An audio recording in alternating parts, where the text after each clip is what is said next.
America Iran तनाव का सारा फोकस अब हॉर्मुज जलदमरू मध्य पर आ गया है। ये तो एक नाकेबंदी पर दूसरी नाकेबंदी वाली बात हो गई। चलिए इसे समझते हैं। देखिए, ईरान ने कभी भी औपचारिक तौर पर इसे बंद नहीं किया, बल्कि उनकी स्ट्रैटेजी थी कंट्रोल से इनकार। इसके लिए उन्होंने समुद्री खदानें, तेज नावें, मिसाइलें और ड्रोन तैनात किए। इससे खतरा और बीमा की लागत दोनों बढ़ गए। लेकिन अब अमेरिका खेल बदलना चाहता है। वो चाहता है कि कंट्रोल ईरान के हाथ से निकलकर उसके पास आ जाए। ये एक बुनियादी बदलाव है।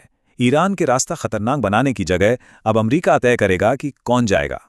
अमेरिकी नाकेबंदी का असली मकसद रास्ता रोकना नहीं, बल्कि ईरान की तेल वाली अर्थव्यवस्था को निशाना बनाना है।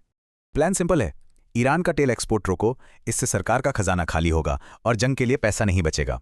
ये लॉजिक कुछ वैसा ही है जो यूक्रेन युद्ध के दौरान रूस के तेल रेवेन्यू को रोकने के लिए इस्तेमाल हुआ था। और इस चुनिंदा नाकेबंदी को लागू करने के लिए अमेरिका ने यहां एक बड़ी फौजी ताकत तैनात कर दी है। हॉर्मुज में 15 से ज्यादा अमेरिकी जंगी जहाज तैनात किए गए हैं। इनमें से एक है यूएसएस त्रिपोली। ये एक मिनी एयरक्राफ्ट कैरियर है जो हवाई हमले भी कर सकता है। और फिर है MV-22 ऑस्प्रे। ये एक हाइब्रिड एयरक्राफ्ट है, सैनिकों की फटाफट तैनाती के लिए एकदम सही। तो ये एक सिलेक्टिव नाकेबंदी है, क्यूबा मिसाइल संकट जैसी पूरी नाकेबंदी बिल्कुल नहीं। जैसे मान लीजिए कतर से आ रहे गैस टैंकर को जाने देंगे, लेकिन ईरान से निकले तेल टैंकर को रोक लिया जाएगा। लेकिन इस अमेरिकी स्ट्रैटेजी में कई गंभीर जोखिम और चुनौतियां भी हैं। एक तो ईरान की एसिमेट्रिक लड़ाई की क्षमता हॉर्मुज को खतरनाक बनाती है। दूसरा, इस नाकेबंदी की कानूनी वैधता भी साफ नहीं है। नतीजा, दुनिया भर में तेल की कीमतें आसमान छूने की चेतावनी दी जा रही है, शायद $150 प्रति बैरल तक।